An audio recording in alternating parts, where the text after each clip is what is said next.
It's been quite a year.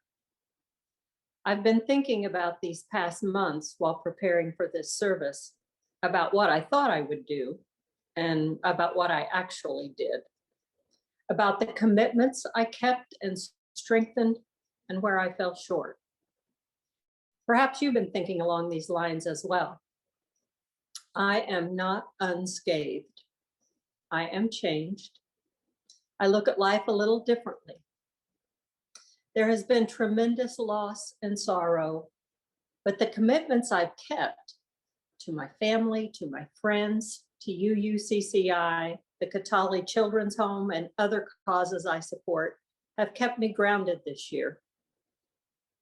There is goodness and love and compassion in our world and in our community. Although in the darker days, I had to strain to see it. I had to work to believe it, to be a part of it. So, a year has come and gone with no parties, no dinners with friends, no in-person celebrations, few family get-togethers, no hugs, and no handshakes. But I have suited up and showed up on Zoom. I've made phone calls, donations, sent cards. Nothing I've done is very big or particularly noteworthy, but I have tried to be of service to the people around me and the wider community when I could. There have been opportunities for growth. Some I embraced and some I did not. But I try to be kind to myself. This has been a hard year. And I suspect you, have done the best we could. Something Nick said when we were discussing this service has stuck with me. He said that what was important was the orientation of the heart. The orientation of the heart. You all helped me keep my heart in the right place. Here we are, virtually together on Sunday morning, committed to this congregation and to our shared values. And we will continue in whatever form that may be. Come, let us worship.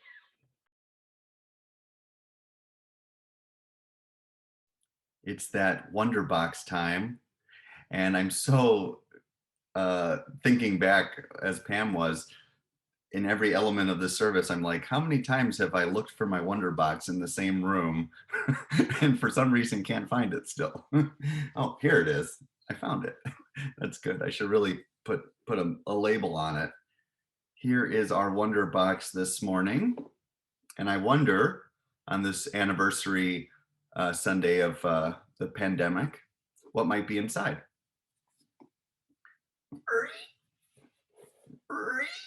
Oh, look at this. Wow, what is this? So this is something called a magnetile. And if you have grandkids or children of a certain age, this is a much desired toy. Or if you have husbands of a certain age, it's a much desired toy. So you know, I play with this as much as Holly does. But essentially, it's a bunch of different shapes, and they're magnets, and they're great. But for the purposes of this object lesson, I will tell you about this. What is this? This is a triangle. It is a blue triangle. But this also reminds me of another word that a triangle represents. And perhaps going back to last week, if it was, right, about math, the triangle represents a wonderful word named delta.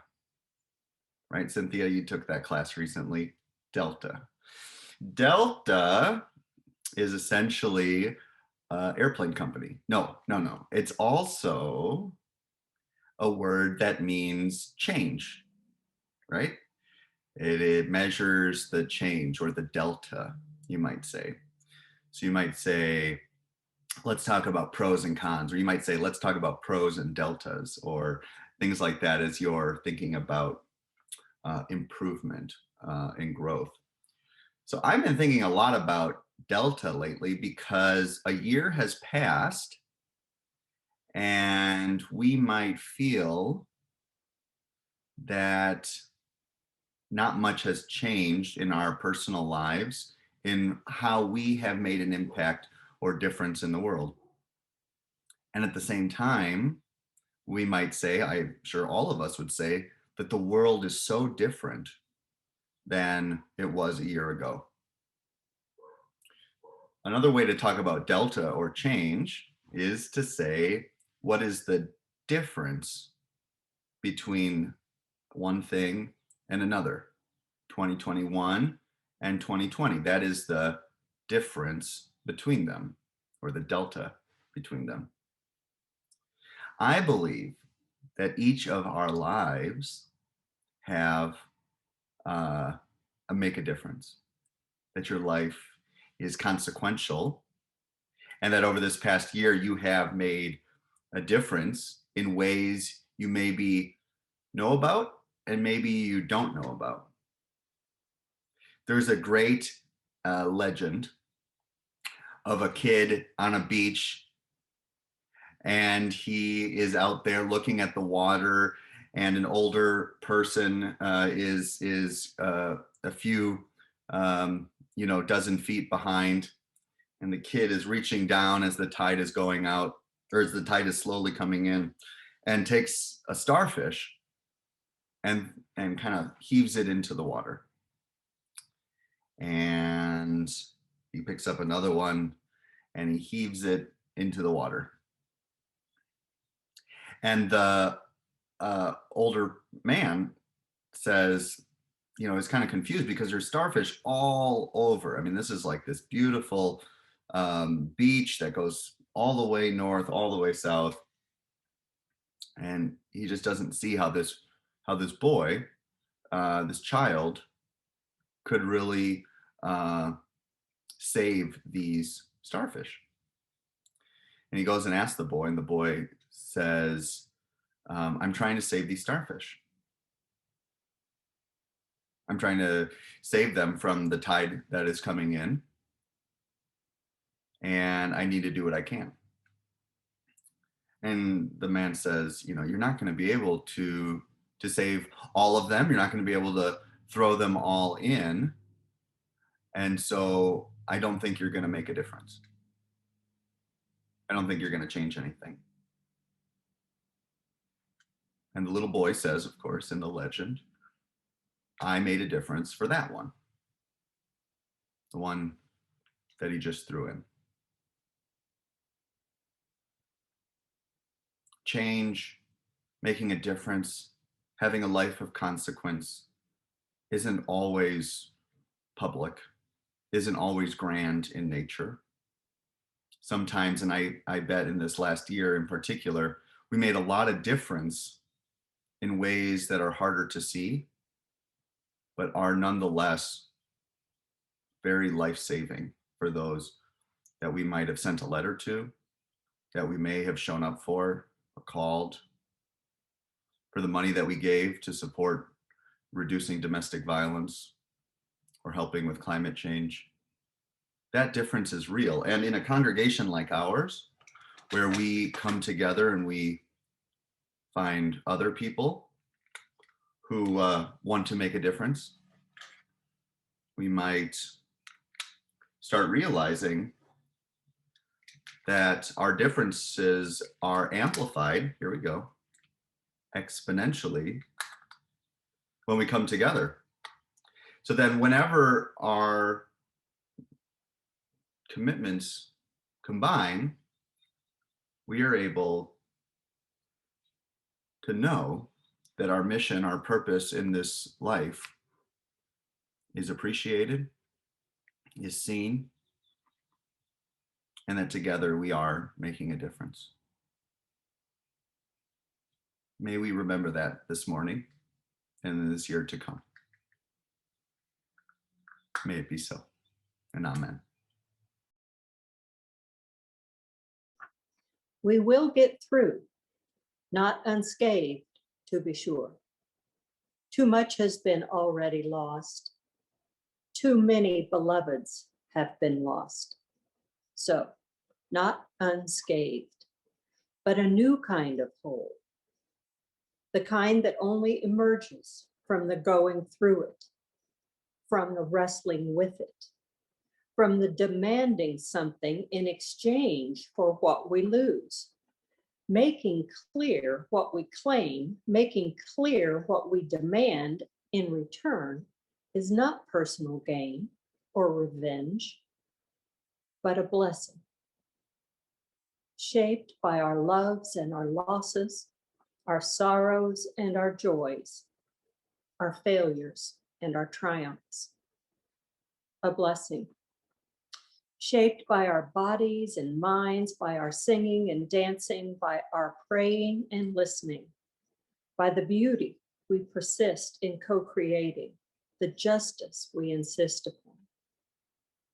A blessing, shaped by our dedication to the values that shape us, unremitting compassion, a joyful and radical inclusion, a preferential option for the poor and the marginalized, a deep and wide dismantling of white supremacy, honoring the great mystery of life with appreciation and humility, and with a commitment to collective liberation that frees all, a blessing for all.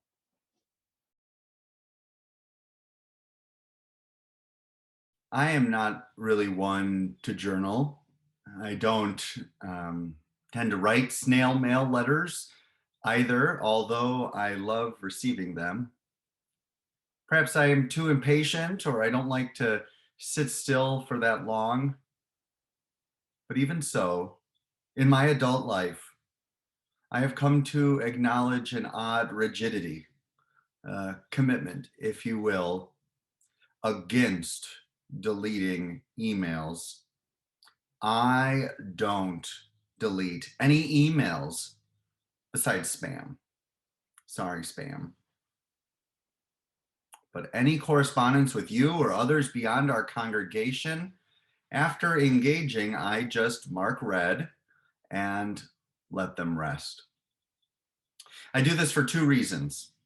One is that these emails represent part of the written text of our lives together. Of course, not nearly as poetic or impactful, perhaps, as when we are together in person or here on Sunday mornings. But nevertheless, these emails are a part of the text of our lives together over time. The second reason I don't delete your emails is because I never know when I might need to look back in time and remember. When I need to look back and remember. This past week has been one of those times, a time to look back and remember this week as we moved ever closer to the 1-year anniversary of the coronavirus pandemic. I looked back through my emails this past week of that time, and it was like going into an emotional time machine.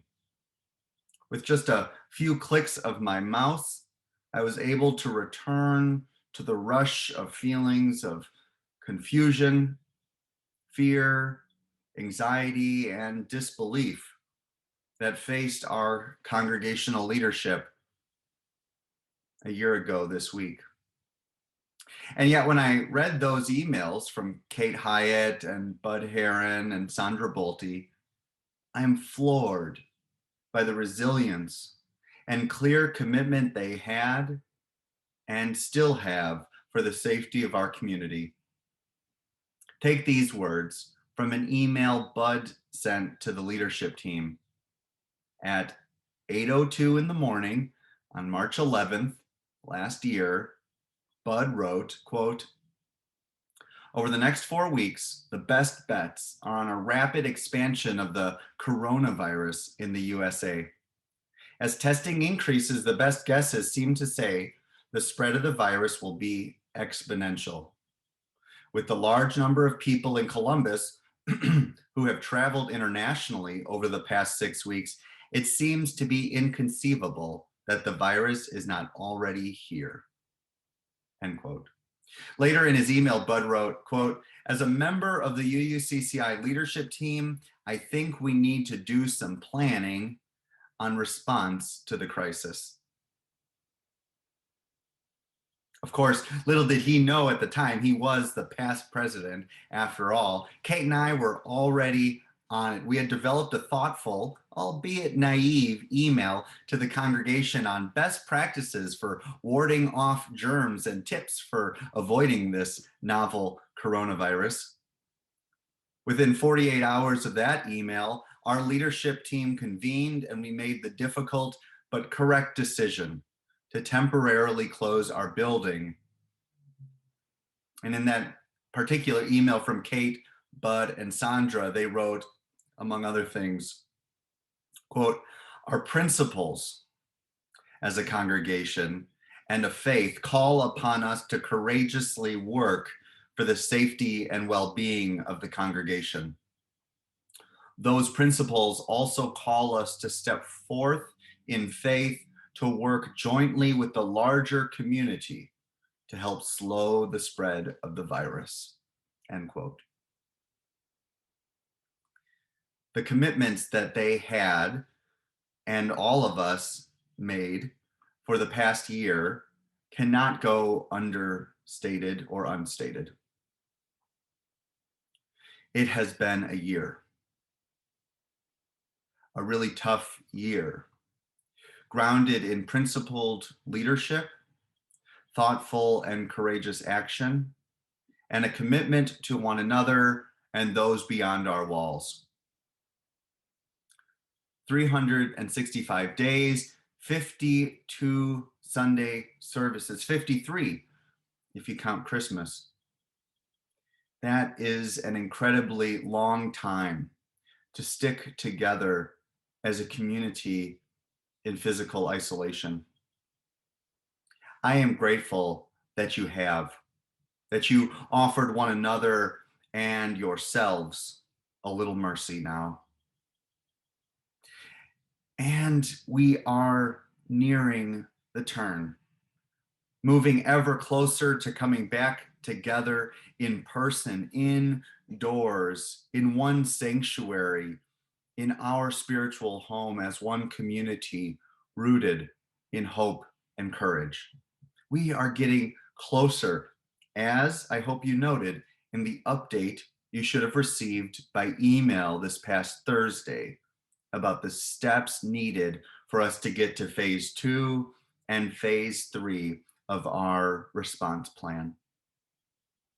But before we get there, before we get back together in person, it is important, really essential for us to mark this anniversary, an odd anniversary, grim even, but an anniversary nonetheless that we all share, that we all here honor and set aside a moment or two to recognize the impact of the past year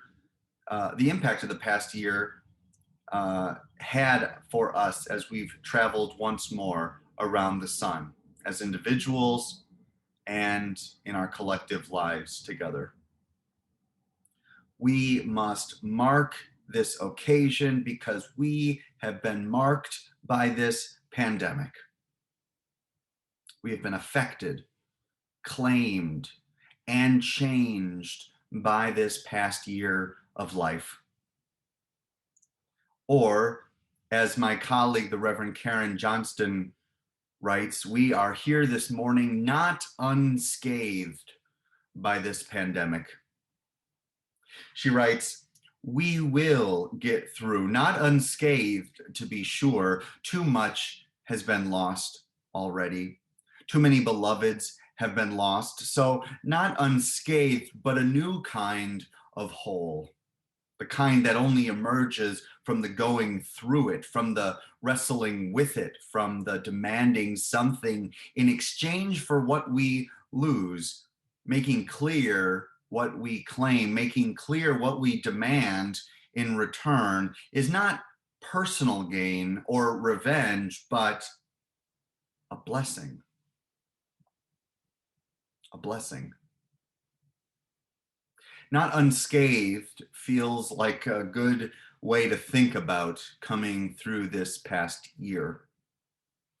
Pam shared this morning about this notion, and I think it resonates with what many of you have shared with me about how you are feeling as we mark 1 year of the pandemic.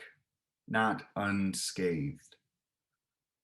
She shared this morning, quote, "I am not unscathed, I am changed. I look at life a little differently. There has been tremendous loss and sorrow, but the commitments I've kept to my family, my friends, to UUCCI, the Katali Children's Home, and other causes I support have kept me grounded this year. There is goodness and love and compassion in our world and in our communities. Although in the darker days I had to strain to see it, I had to work to believe it, to be a part of it. Our lives have been forever changed by this pandemic. But perhaps too, our commitments, our places of loyalty, our vision itself for what must be done and how we must be together in this life have come into greater view as well. I expect many of you have been reflecting during this week or this service, or even throughout this year, about the commitments and the values that you are feeling moved to uphold. And whether you kept those commitments over the past year, have fallen short, have struggled to return to them again and again, or they remain strong deep within your heart, we are faced now with another invitation. Considering this year we have just completed together, what new and renewed commitments will we make to ourselves and one another and to this world as we turn toward the new year? As we turn toward our next year together, as we imagine a year that will include regathering in person together, what commitments will we make so that when we mark the second anniversary, when we in essence turn two, we can look back and know that we were true to our values, true to one another and to our mission and our ends as a congregation. The UU minister, the Reverend Kathleen McTeague, writes that we come together this morning to remind one another to rest for a moment on the forming edge of our lives, to resist the headlong tumble into the next moment until we claim for ourselves awareness and gratitude, taking the time to look into one another's faces and to see their communion, the reflection of our own eyes. This community of laughter and silence, memory and hope is hallowed by our presence together.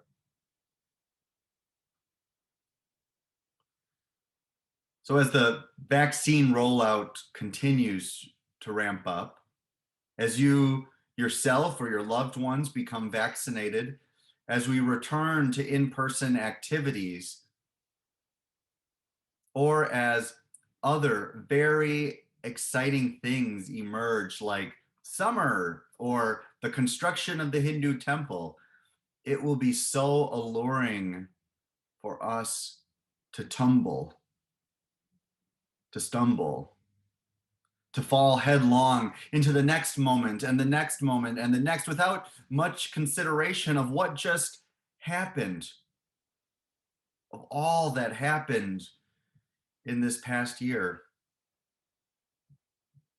So I'm committed to cultivating here and on all Sundays awareness and gratitude so that as your minister, I don't lose sight of the pain and the loss of this past year. My pain and loss, our loss as a congregation, but also the losses of the world, the losses of our shared world.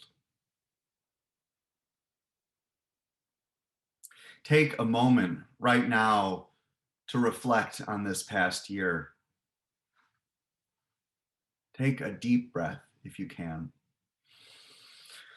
and settle your mind. And instead of thinking about each event and moment individually, try and hold the entire year together as one big moment, one big experience, one big emotion.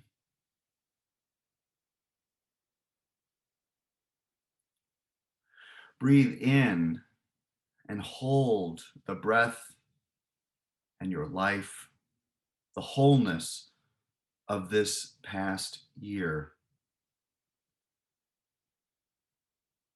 Breathe in and hold the brokenness of this past year. Hold it all.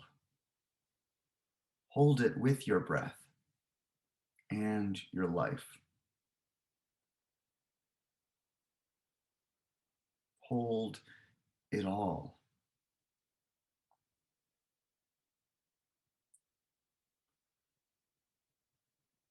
This past year has been hard, and none of us have emerged unscathed.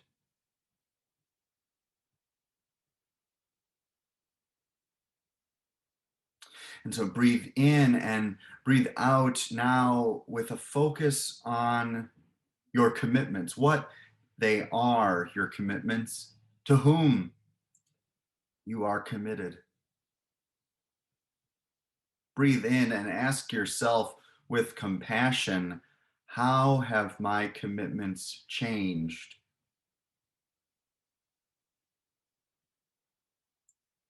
Which of my commitments have changed over this past year?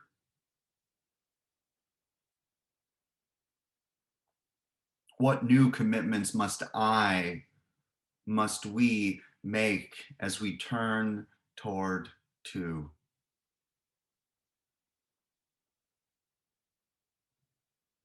Breathe in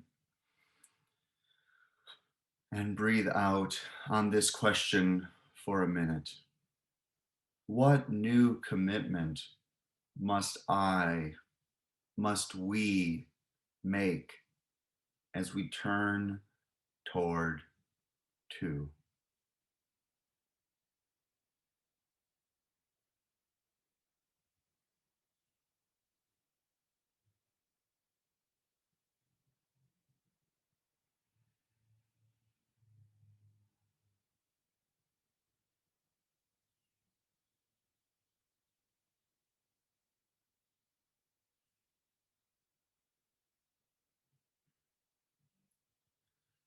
May our lives find a new wholeness in this year to come.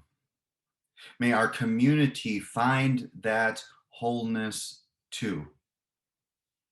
Through our commitments, may we move forward with lives of purpose, with lives of consequence, with lives that make a difference together. May it be so, my friends, and amen.